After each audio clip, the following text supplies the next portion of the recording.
Para sa'yo ito, inay. Isang linggong bakasyon sa probinsya. Deserve mo yan. Ang mga salitang yon, malambing at puno ng pag-aalala, ay nagmula kay Lisa, ang manugang ni Hilda. Nakalatag sa ibabaw ng lamesa, sa tabi ng bagong sangag na sinangag at pritong tuyo, ay isang bus ticket, isang piraso ng papel na nangangako ng sariwang hangin, ng tanawin ng mga bundok at ng kapayapaan. Ngunit sa halip na tuwa, isang kakaibang kaba ang gumapang sa dibdib ni Hilda. Pinilit niyang ngumiti. Kinuha niya ang tiket at tiningnan. Pangalan niya ang nakasulat doon. Ang petsa ng alis. Bukas ng umaga. Bukas na agad. Napakabait mo naman, anak, sabi ni Hilda. Pilit pinapasigla ang kanyang boses. Pero hindi mo na kailangang mag-abala. Ayos lang ako dito. Inay, halos buong buhay mo na kaming inaalagaan. Malambing na sagot ni Lisa habang hinahawakan ang kamay niya. Panahon na para ikaw naman ang mag-relax. Kami na ni Marco ang bahala dito sa bahay. Napatingin si Hilda kay Marco, ang kanyang kaisa-isang anak. Nakaupo ito sa kanyang karaniwang pwesto, tahimik na kumakain.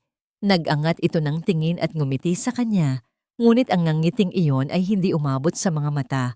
May kung anong lungkot o pag-aalinlangan sa mga yon na tanging isang ina lang ang makakapansin.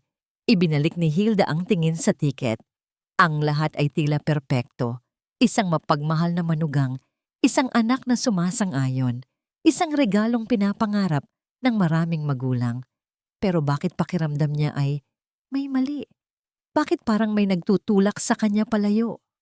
Huwag ka nang mag-alala, inay, sabi ni Marco sa wakas, ngunit ang boses nito ay hindi kasing sigla ng dati. Magandang ideya to ni Lisa, para makapagpahinga ka naman. Iniwas ni Marco ang kanyang tingin at nagpatuloy sa pagkain. Napabuntong hininga na lamang si Hilda. Siguro ay tumatanda na talaga siya. Nagiging praning, gaya ng sabi-sabi nila. Ang kabaitan ng mga anak ay pinagdududahan pa. Ipinilig niya ang kanyang ulo. Pilit iwinawaksi ang masamang kutob. Sige na nga, sabi niya na may pilit ng ngiti. Salamat, Lisa. Salamat, Marco. Aayusin ko na ang mga gamit ko mamaya. Nagliwanag ang mukha ni Lisa. That's great, inay. Nakaimpake na nga pala ako ng ilang damit mo para hindi ka na mahirapan. Mas lalong lumakas ang kabog sa dibdib ni Hilda. Lahat ay nakaplano na. Tila wala na siyang pagpipilian, kundi ang sumunod. Matapos ang almusal, habang nagliligpit ng pinagkainan si Hilda, narinig niyang pumasok si Lisa sa kabilang kwarto para sagutin ang isang tawag sa cellphone nito. Lumapit siya ng kaunti sa dingding, hindi para makinig, kundi dahil sa hindi maipaliwanag na pakiramdam. Narinig niya ang pabulong na boses ni Lisa. Tila may pinag-iingatan. Oo, okay na, mahinang sabi nito sa kausap. Sinabi ko na sa kanya, pumayag na siya. May sandaling katahimikan. Oo, sigurado na to. Bukas na bukas, malinis na ang bahay. Isang pinggan ang biglang nabitawan ni Hilda. Lumikha ito ng isang malakas na ingay sa sahig. Ngunit ang ingay na yon ay walang-wala kung ikukumpara sa nakakabinging katahimikan na biglang bumalot sa kanyang puso. Malinis na ang bahay. Ang apat na salitang iyon ay paulit-ulit na umalingaw-ngaw sa kanyang isipan. Isang malamig na takot ang dahan-dahang gumapang sa kanyang buong katauhan. Isang takot na nagsasabing ang bakasyong ito ay hindi para sa kanyang kapakanan, kundi para sa iba. Sa terminal ng bus, mas humigpit ang yakap ni Lisa kay Hilda. Masyadong mahigpit. Pakiramdam ni Hilda ay para siyang sinasakal. Hindi niya yayakap. Mag-iingat ka doon, inay, ha? Tawagan mo kami agad pagdating mo, sabi ni Lisa. Ang boses ay tila pulot sa tamis, ngunit ang mga mata ay may malamig na kislap. Tumangulang si Hilda. Hinanap ng kanyang mga mata si Marco. Nakatayo ito sa likod ni Lisa. Nakayuko, pinaglalaruan ang mga susi ng kotse sa kanyang kamay. Hindi man lang ito makatingin ng diretso sa kanya. Marco, anak, Halos pabulong na sabi ni Hilda. Nag-angat ng tingin si Marco. Mag-ingat po, Nay, sabi nito. At mabilis na umiwas ng tingin. Iyon lang. Walang yakap, walang halik. Tila isa siyang estranghero na ihahatid paalis. Isang malakas na busina ang tumapos sa kanilang sandali. Itinulak siya ng marahan ni Lisa papunta sa pintuan ng bus. Sige na, inay. Baka maiwan ka pa ng biyahe. Umiling si Hilda at umakyat sa unang baitang ng bus. Mula doon, lumingon siya. Nakita niya si Lisa na kumakaway na may malapad ng ngiti, habang si Marco ay nakatayo lang doon, isang anino ng pagkakasala sa likod ng kanyang asawa. Pumasok si Hilda sa loob, ngunit hindi siya naghahanap ng upuan. Hinintay niyang umandar ang bus at lumiko sa unang kanto. Nang sigurado siyang hindi na siya nakikita, mabilis siyang bumaba sa susunod na hintuan. Nanginginig ang mga kamay niya habang naglalakad siya sa mga eskinita, palayo sa pangunahing daan. Bawat hakbang ay tila isang malaking pagsubok. Ang puso niya ay kumakaripas, isang halo ng takot at ng isang desperadong pangangailangan na malaman ang katotohanan. Ilang minuto lang, narating niya ang likod bahay ng kanyang kapitbahay na si Aling Nena. Dahan-dahan siyang kumatok. Bumukas agad ang pinto na tila ba kanina pa siya hinihintay. Hilda, mahinang sabi ni Aling Nena at hinila siya papasok. Halika, dito ka sa may bintana. Inabutan siya ni Aling Nena ng isang binocular. Nanginginig pa rin ang mga kamay ni Hilda habang itinatapat niya ito sa kanyang mga mata, nakatutok sa sarili niyang tahanan. Sa una, wala siyang nakitang kakaiba. Ngunit ilang sandali pa, lumabas si Marco at Lisa mula sa kanilang bahay. Nagsimulang ilipat ni Lisa ang mga paso ng halaman ni Hilda sa gilid. Mga halamang inalagaan niya ng maraming taon.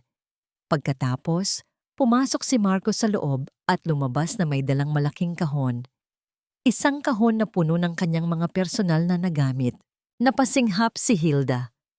Ngunit ang sumunod na tagpo ang tuluyang dumurog sa kanyang puso. Lumabas ulit si Marco. Sa pagkakataong ito, bitbit niya ang naka-frame na litrato ng kasal nila ng yumaong asawa ni Hilda. Ang nag-iisang larawan na nakasabit sa kanilang sala.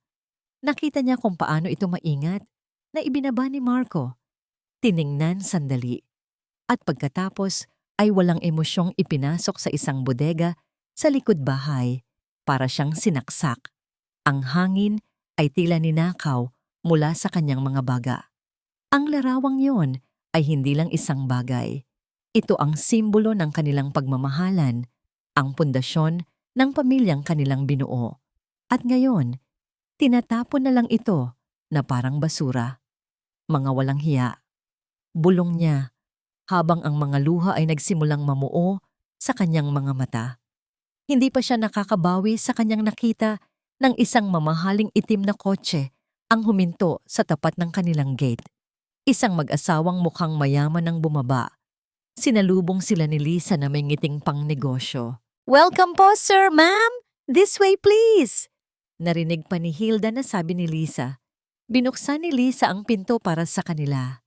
Ipinakita ang kabuuan ng bahay na parang isang tour guide. Nagbayad ang lalaki at tinanggap ito ni Lisa ng may galak. At doon, gumuho ang mundo ni Hilda.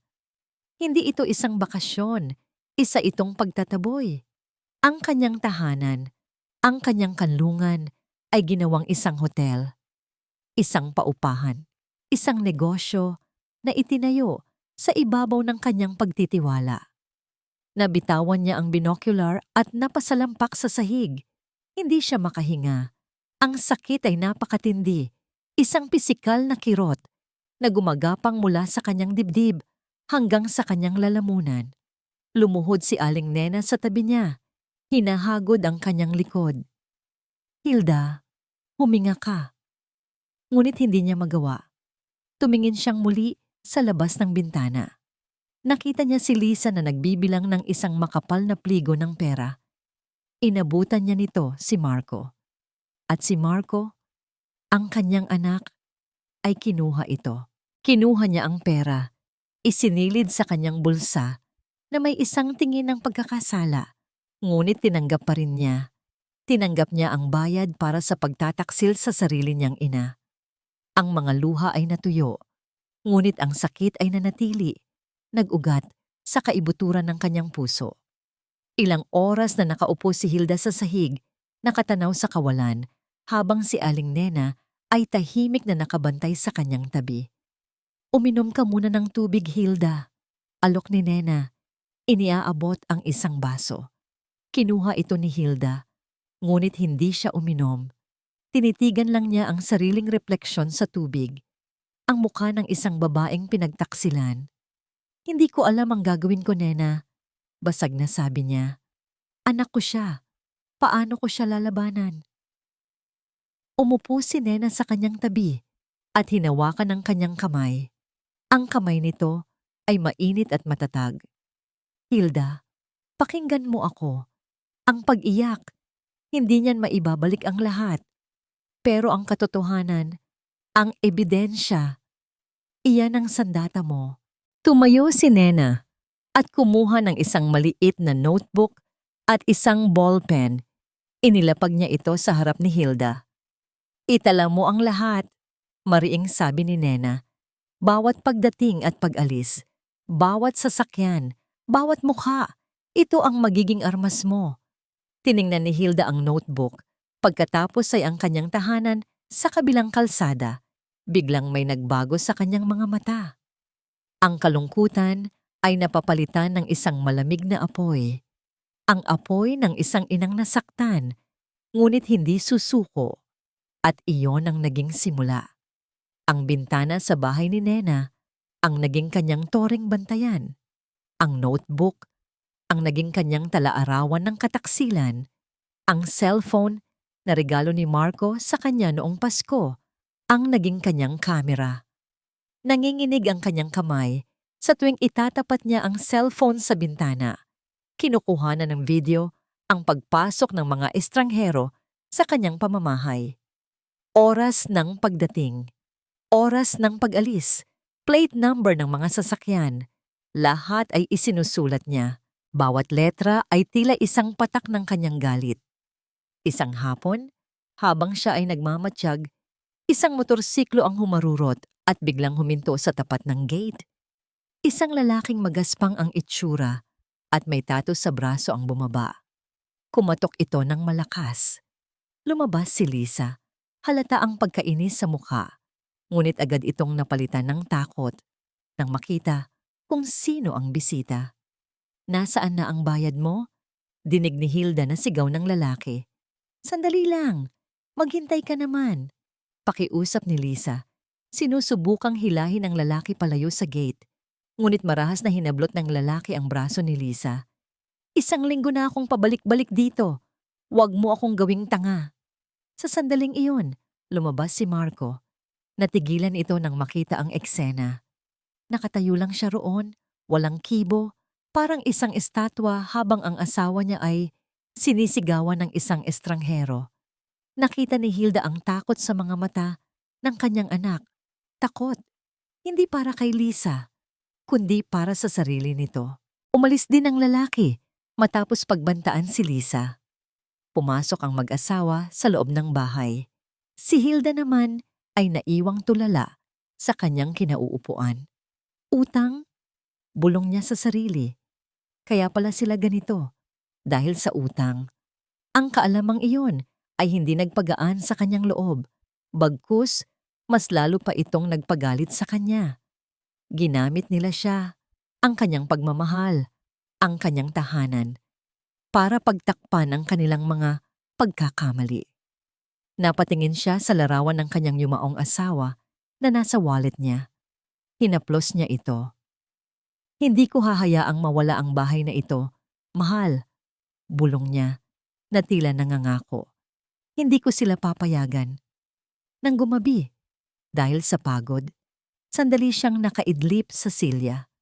Nagising siya sa lakas ng boses na nanggagaling sa kabilang bahay. Nag-aaway na naman si Marco at Lisa. Sumilip siyang muli sa bintana. "Lisa, Tama na to. Masyado nang delikado. Narinig niyang sabi ni Marco. Puno ng pag-aalala ang boses. Nakita mo yung tao kanina. Baka kung ano pa ang gawin sa atin noon. Isang malakas na tawa ang isinagot ni Lisa. Isang tawang walang kagalakan. Puno ng desperasyon. Takot ka na agad? Ngayon ka pa ba atras? Marco, wala na tayong ibang paraan. Pero si Ina. Ano si Inay? Sigaw ni Lisa. At ang boses nito ay biglang naging malamig at nakakakilabot. Kung hindi pa sapat kailangan na nating isagawa ang Plan B. Ipapasok na natin siya sa mental. Ang mga salitang iyon ay hindi isang sigaw. Isa itong bulong mula sa kadiliman. Isang lason na dahan-dahang gumapang sa pandinig ni Hilda at tumagos hanggang sa kanyang kaluluwa. Nabitawan niya ang kurtina. Nanlamig ang buo niyang katawan na tila binuhusan ng yelo. Ang kanyang paghinga ay naging mababaw, halos hindi maramdaman. Plan B. Mayroon silang Plan B. At ang plano na yon ay mas masahol pa sa pagnanakaw.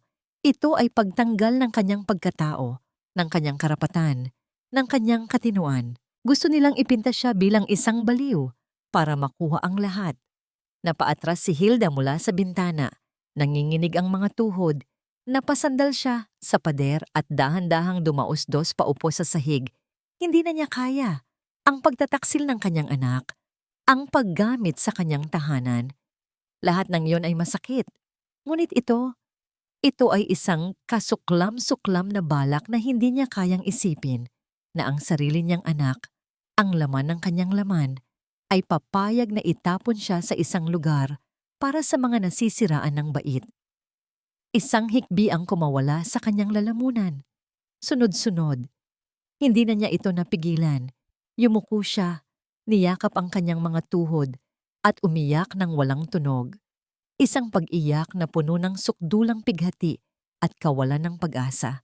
Naramdaman niya ang paglapit ni Aling Nena. Lumuhod ito sa kanyang tabi. Hilda, ayoko na, Nena. Garalgal na sabi ni Hilda sa pagitan ng kanyang mga hikbi. Ayoko na. Suko na ako. Hahayaan ko na lang sila. Aalis na lang ako. Ibibigay ko na lang sa kanila ang lahat. Naramdaman niya ang paghigpit ng hawak ni Nena sa kanyang balikat. Hindi. Mariing sabi ni Nena. Ang boses nito ay mahinahon ngunit puno ng awtoridad. Hindi ka pwedeng sumuko at hindi ka nag-iisa sa laban na ito. Dahan-dahang inangat ni Hilda ang kanyang basang-basa na mukha. Pero paano? Paano ako lalaban sa sarili kong anak? Sino ang kakampi ko? Hindi sumagot si Nena. Tumayo ito at naglakad papunta sa isang lumang aparador. May kinuha itong isang maliit, kahoy na baul. Maingat niya itong binuksan at may dinukot mula sa loob. Isang lumang litrato.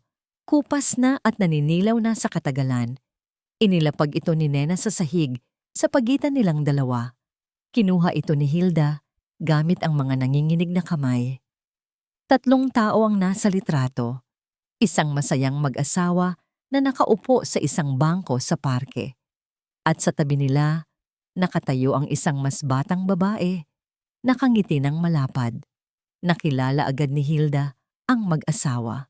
Siya iyon at ang kanyang yumaong asawa, si Ricardo, noong mga unang taon ng kanilang pagsasama.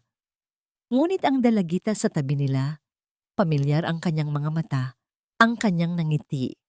Tumingin si Hilda mula sa litrato, papunta sa mukha ni Aling Nena, at pabalik ulit sa litrato, paulit-ulit. Ang mga mata, ang nangiti, dahan-dahan. Ang mga piraso ay nabubuo sa kanyang isipan. Bakit kasama ka sa litratong ito? Tanong ni Hilda. Ang boses ay halos hindi marinig. Isang malungkot na ngiti ang sumilay sa labi ni Nena. Dahil bago pa man ako naging Aling Nena na kapitbahay mo, mahinang sabi nito, ako si Nenita, ang nakababatang kapatid ni Ricardo. Natigilan si Hilda. Ang buong mundo niya ay tila huminto sa pag-ikot. Kapatid ni Ricardo? Ang bunsong kapatid na matagal nang nawala sa kanilang buhay dahil sa isang alitan sa pamilya?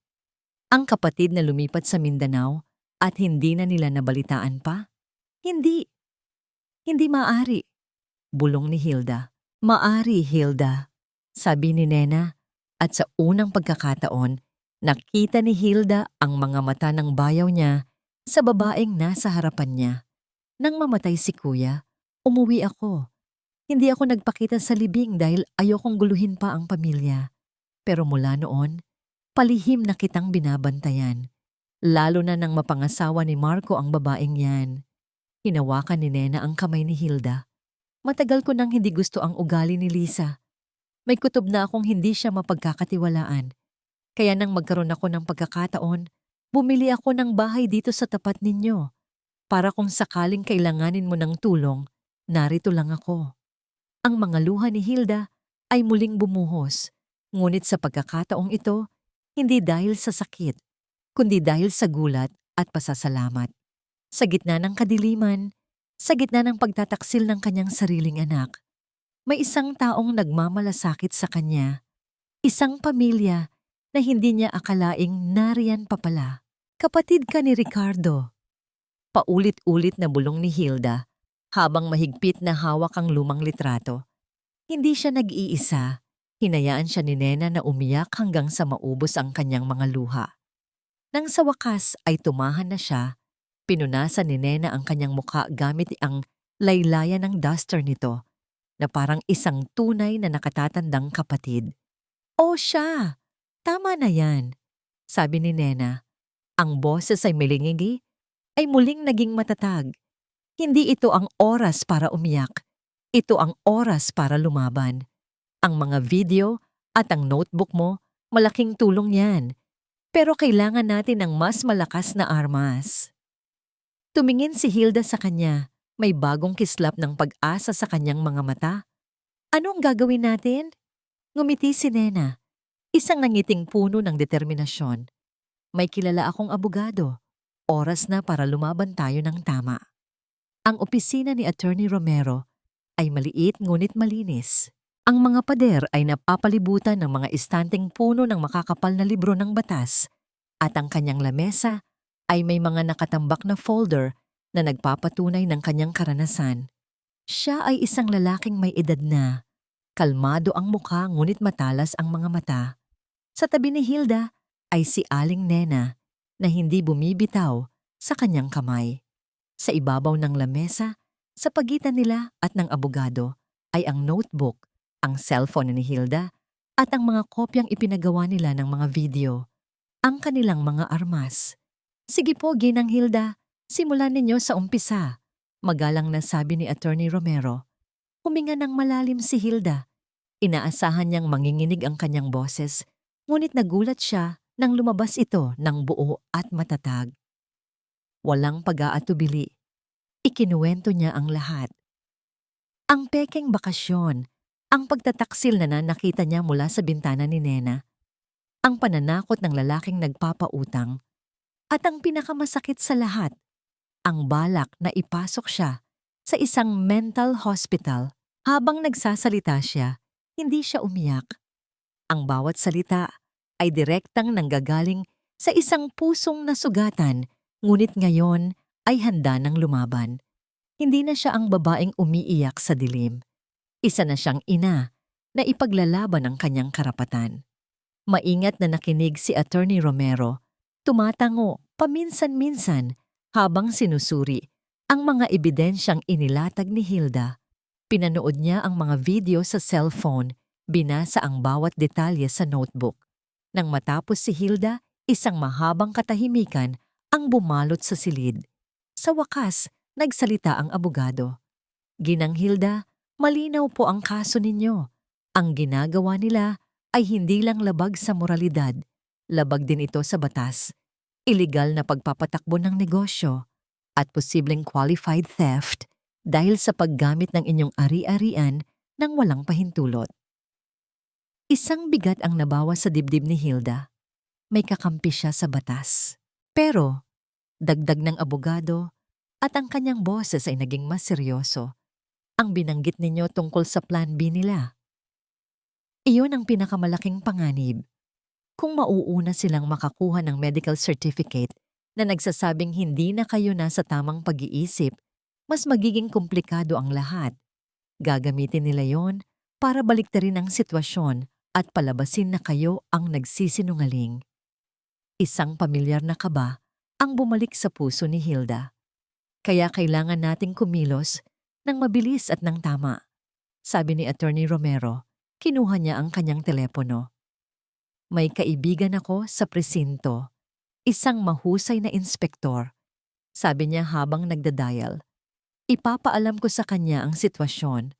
Ang kailangan natin ay isang sorpresa, isang raid. Nag-angat ng tingin si Hilda, puno ng pag-asa at kaba.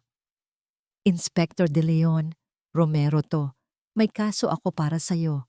Oo, malaking isda.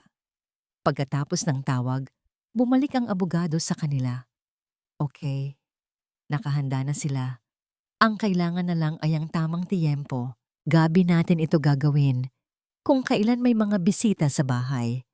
Pag-uwi nila sa bahay ni Nena, abala sila sa paghahanda. Gumawa sila ng karagdagang kopya ng lahat ng ebidensya. Inilagay nila sa magkakahiwalay na envelope. Walang nagsasalita, pero ramdam nila ang bigat ng bawat piraso ng papel. Nang matapos, muling sumilip si Hilda sa bintana. Nakatanaw sa kanyang tahanan, hindi na para magmatsyag. Ngayon, tinitingnan niya ito bilang isang teritoryong babawiin niya. Matatag ang kanyang mga mata, walang bakas ng luha. Hindi na ako ang biktima, sabi niya sa kanyang sarili. Hindi na ngayon. Biglang tumunog ang cellphone ni Nena na iniwan sa mesa. Numero ni Attorney Romero ang nasa screen. Sinagot ito ni Nena at inilagay sa speakerphone. Hilda, Nena, nakikinig ba kayo? Tanong ng abogado. Halata ang pagmamadali sa boses nito. Opo, attorney. Bakit po? Sagot ni Hilda. Kailangan nating kumilos. Ngayon na. Bakit po, attorney? May problema ba? Isang buntong hininga ang narinig nila mula sa kabilang linya. Kaka-file lang ni Lisa ng petisyon sa korte. Isang petition for involuntary commitment. Gusto ka na niyang ipakulong sa isang mental hospital. Ngayon na. Ang dalawang salitang iyon mula kay Attorney Romero ay parang hudyat ng isang digmaan. Walang oras para sa takot. Walang oras para sa pag-aalinlangan. Ang bawat segundo ay mahalaga. Sa loob ng isang oras, ang tahimik na bahay ni Nena ay naging isang pansamantalang command center. Dumating si Attorney Romero kasama ang dalawang lalaki na nakasibilyan. Ang isa ay ipinakilala bilang si Inspector De Leon, isang matipunong lalaki na may seryosong mukha. At ang isa pa ay ang kanyang partner. Ginang Hilda, sabi ni Inspector De Leon. Ang boses ay kalmado, ngunit may bigat. Naiintindihan ko po na mahirap ito para sa inyo. Pero kailangan po naming manatiling matatag mamaya. Huwag po kayong magpapadala sa emosyon. Hayaan ninyo kaming gawin ang aming trabaho. Tumango si Hilda. Ang kanyang mga kamay ay magkahawak ng mahigpit para pigilan ang panginginig. Handa na po ako. Ang plano ay simple ngunit delikado. Maghihintay sila hanggang sa may dumating na bagong guest. Sa sandaling magkaroon ng transaksyon, ang pag-abot ng bayad, doon sila papasok. Iyon ang magiging solidong ebidensya ng ilegal na operasyon. Mula sa bintana, tahimik silang nagmatsyag. Ang gabi ay madilim at ang tanging liwanag ay nagmumula sa mga ilaw ng poste at sa mga bintana ng bahay ni Hilda. Ang bahay na dati ay simbolo ng init at pamilya, ngayon ay isang pugad ng kasinungalingan. Maya-maya pa, isang van ang huminto sa tapat. Isang grupo ng mga kabataan, 6 sila, ang bumaba. Nagtatawanan at nagbibiruan. Sinalubong sila ni Lisa sa gate. Ang kanyang pekeng ngawang ngiti ay abot hanggang tenga. Nakita ni Hilda ang pag-abot ng isang lalaki ng isang roll, yon ang pera kay Lisa. Mabilis itong binilang ni Lisa bago itong ngumiti at binuksan ng maluwag ang gate. Ngayon na, bulong ni Inspector De Leon sa kanyang radyo. Parang sa isang pelikula, ang lahat ay nangyari ng napakabilis. 2 police car na walang sirena ang mabilis na huminto sa magkabilang dulo ng kalsada. Mabilis na bumaba ang mga unipormadong pulis. Si Hilda, kasama si Attorney Romero, Nena, at ang 2 inspektor ay mabilis na tumawid sa kalsada. Ang puso ni Hilda ay dumadagundong sa kanyang dibdib. Bawat hakbang papalapit sa kanyang sariling pamamahay ay parang 1 kilometro. Naririnig niya ang pintig ng kanyang puso sa kanyang mga tainga. Nasa may gate pa lang ang grupo ng mga kabataan nang biglang bumukas ang mga ilaw mula sa police car. "Police! Don't move!" Isang malakas na sigaw ang bumasag sa katahimikan ng gabi. Natigilan ng lahat. Ang mga kabataan ay napamura sa gulat. Si Lisa na abot langit ang nangiti kanina lang ay natulos sa kanyang kinatatayuan. Ang pera ay hawak pa rin sa kanyang kamay. Nanlaki ang kanyang mga mata sa takot. At pagkatapos, nakita niya si Hilda. Tumayo si Hilda sa tabi ni Inspector De Leon. Ang kanyang muka ay walang emosyon, ngunit ang kanyang mga mata ay nagliliyab. Anong ibig sabihin nito?" Sigaw ni Lisa. Ang boses ay nanginginig. Lumabas si Marco mula sa loob ng bahay na alarma sa ingay. At tulad ni Lisa, natigilan siya nang makita ang eksena. Ang mga pulis, ang mga kabataan, ang abogado, at ang kanyang ina. Ang ina na dapat ay nasa probinsya. "Inay?" Bulong ni Marco, hindi makapaniwala. Ang takot sa mukha ni Lisa ay biglang napalitan ng galit. Itinuro niya si Hilda. Ang kanyang daliri ay nanginginig. "Baliwang matandang yan." Sigaw niya. Ang boses ay pumipiyok sa desperasyon. "Sinusubukan niya kaming sirain. Huwag kayong maniwala sa kanya. May papeles ako galing sa doktor. Nawawala na siya sa sarili." Ang mga salita ni Lisa, "Baliw ang matandang yan," ay umalingaw-ngaw sa pandinig ni Marco. Ngunit hindi ang mga pulis o ang mga estranghero ang tiningnan niya. Ang kanyang mga mata ay nakapako lamang sa iisang tao, ang kanyang ina. Nakatayo ito roon, balot ng anino ng gabi, ngunit ang tindig nito ay matatag. Ang mukha nito ay kalmado, ngunit ang mga mata nito ay may bigat na hindi pa niya nakita kailanman. Walang galit, walang pagmamakaawa, tanging isang malalim, nakakapanunaw na kalungkutan. Isang kalungkutan na tila nagsasabing, "Nakikita ko ang lahat, anak."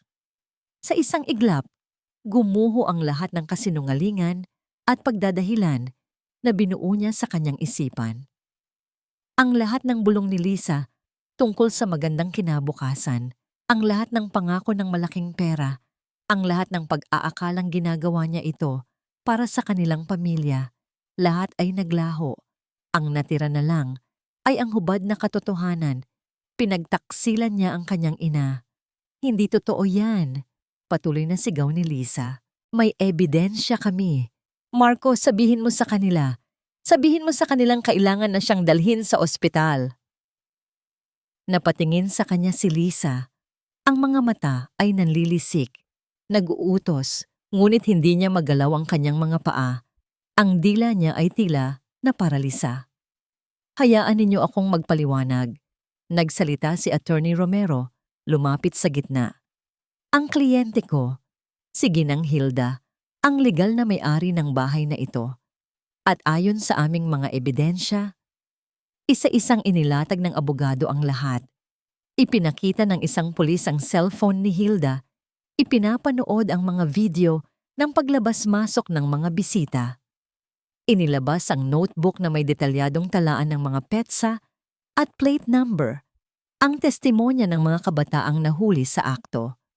Bawat ebidensya ay isang martilyo na pumupukpok sa dibdib ni Marco.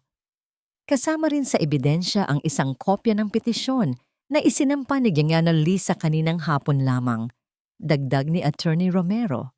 Isang petisyon para ipasok sa mental hospital ang isang babaeng malinaw na nasa tamang pag-iisip para lamang makuha ang kanyang ari-arian. Hindi totoo yan. Gawa-gawa niyo lang lahat yan. Desperadong sigaw ni Lisa. Sinusubukang manlaban. Ngunit wala nang naniniwala sa kanya. Pagkatapos, sa gitna ng lahat ng kaguluhan, nagsalita si Hilda. Isang beses lang. Hindi ito malakas. Ngunit sapat na para marinig ng lahat, lalo na ni Marco. Marco, anak, sabi nito, ang boses ay basag ngunit malinaw. Tumingin ka sa mga mata ko. Napilitan siyang mag-angat ng tingin. At sa mga matang yon, nakita niya ang lahat. Nakita niya ang mga gabing hindi ito natutulog nung may sakit siya. Ang mga pagkaing tiniis nitong hindi kainin para lang maibili siya ng bagong sapatos. Ang walang katapusang sakripisyo. Ang dalisay na pagmamahal. Ang lahat ng yon ay sinuklian niya ng ng kataksilan. Isang malakas na hikbi ang kumawala sa kanyang lalamunan. Ang kanyang mga tuhod ay biglang nanghina. Bumagsak siya sa lupa, sa harap ng kanyang ina, sa harap ng mga pulis, sa harap ng batas. Inay, sabi niya, ang boses ay naging isang basag na bulong. Patawarin mo ako. Ang lahat ng lakas sa kanyang katawan ay nawala. Ang mga luha ay bumuhos mula sa kanyang mga mata nang walang tigil. Totoo po lahat, sabi niya sa mga pulis. Ang kanyang mukha ay nakasubsob sa kanyang mga palad. Totoo po. Ginawa namin yung hotel, yung plano, yung sa mental, lahat po totoo. Narinig niya ang pagsinghap ni Lisa, isang tunog ng pagkagulat at pagtataksil. Marco, anong ginagawa mo? Ngunit hindi na niya pinansin pa si Lisa. Ang tanging mahalaga na lang ay ang babaeng dinurog niya ang puso. Dahan-dahan siyang nag-angat ng tingin. Nakita niyang si Hilda ay tahimik na tumalikod. Isang butil ng luha ang pumatak mula sa mga mata nito bago ito tuluyang humakbang palayo. Hindi ito galit. Isa itong pagtanggap. Pagtanggap na ang anak na pinalaki niya ay nawala na. Naramdaman ni Marco ang malamig na metal sa kanyang mga pulso. Ipinoposas na siya ng pulis. Isang pulis din ang lumapit kay Lisa, na ngayon ay hindi na nagsasalita, tulala na lamang sa kawalan. Habang iginigiya sila papunta sa police car isang huling, desperadong sigaw ang kumawala kay Marco. Inay! Patawad, inay! Ngunit ang kanyang ina ay hindi na lumingon. Ang tunog ng sirena ng police car ay unti-unting humina, hanggang sa ang tanging natira na lang ay ang ugong ng katahimikan ng gabi.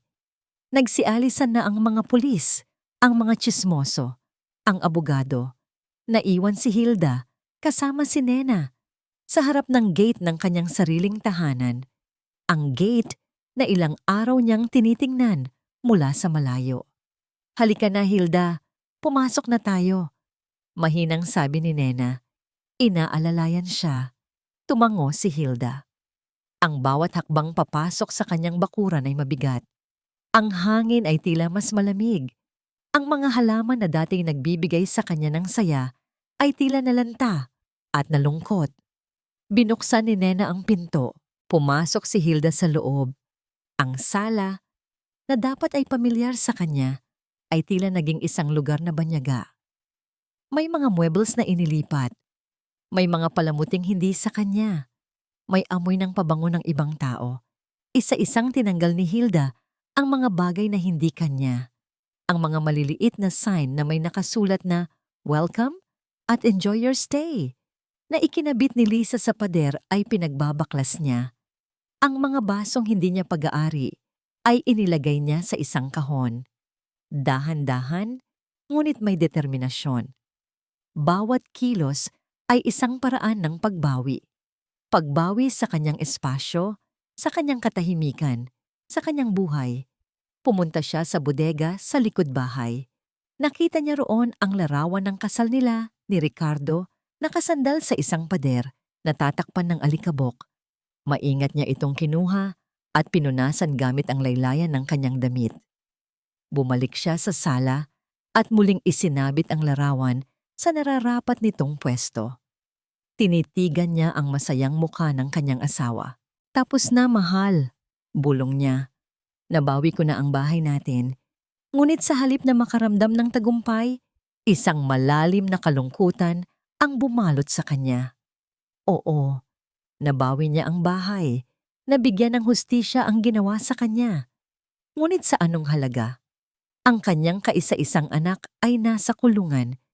Ang pamilyang pinangarap niyang buo hanggang sa kanyang pagtanda ay nawasak na.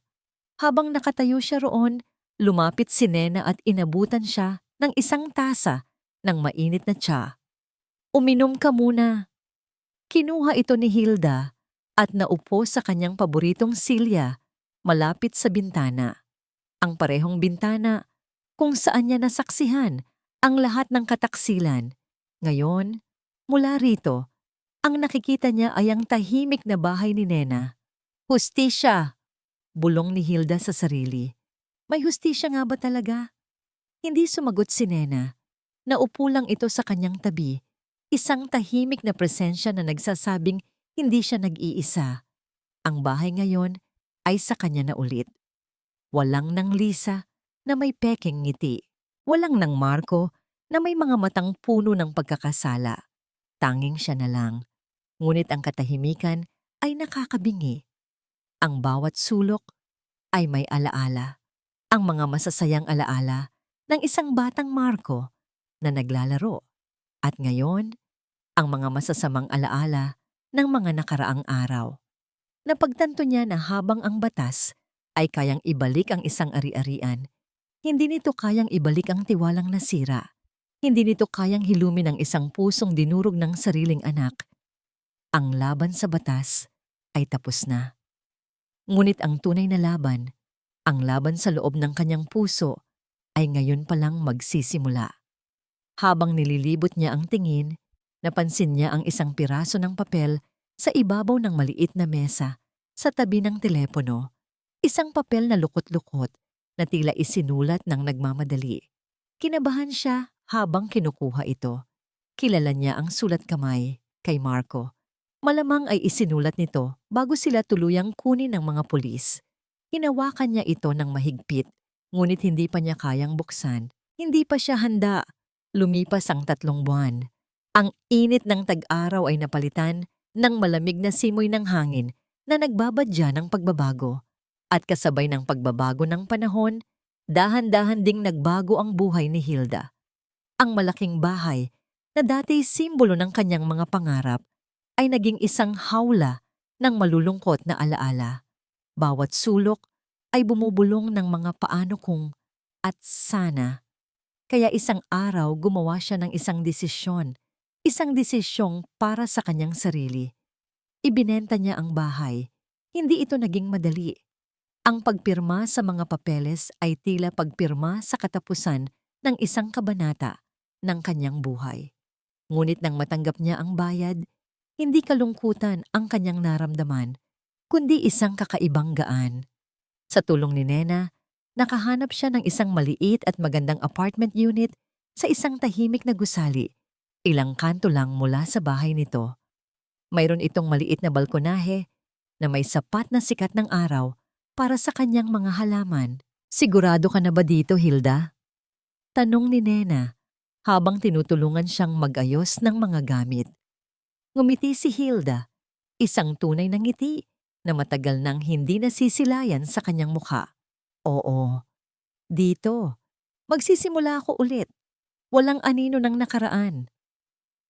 Isang hapon, habang nagkakape siya sa kanyang bagong balkonahe, dumating ang balita mula kay Attorney Romero.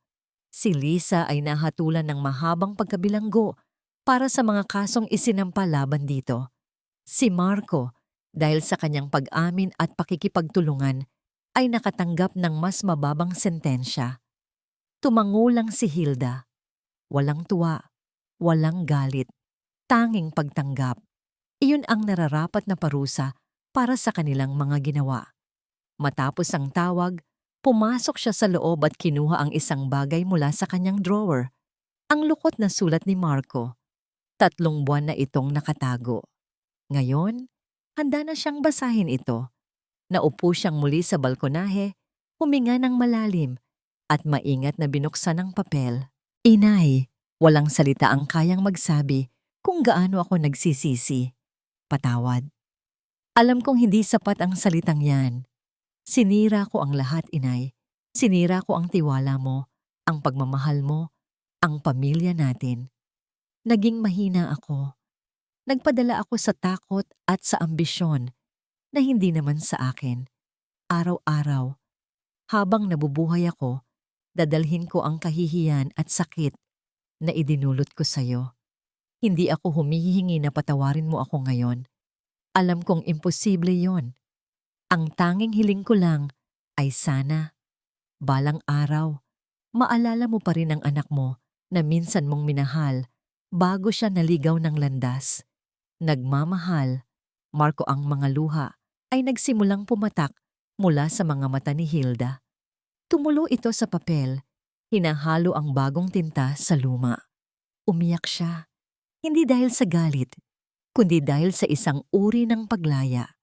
Sa kanyang puso, bilang isang ina, pinatawad na niya ang kanyang anak. Ngunit alam din na niya, bilang isang babaeng natuto sa kanyang mga karanasan, na ang pagpapatawad ay hindi nangangahulugan ng pagbabalik sa dati.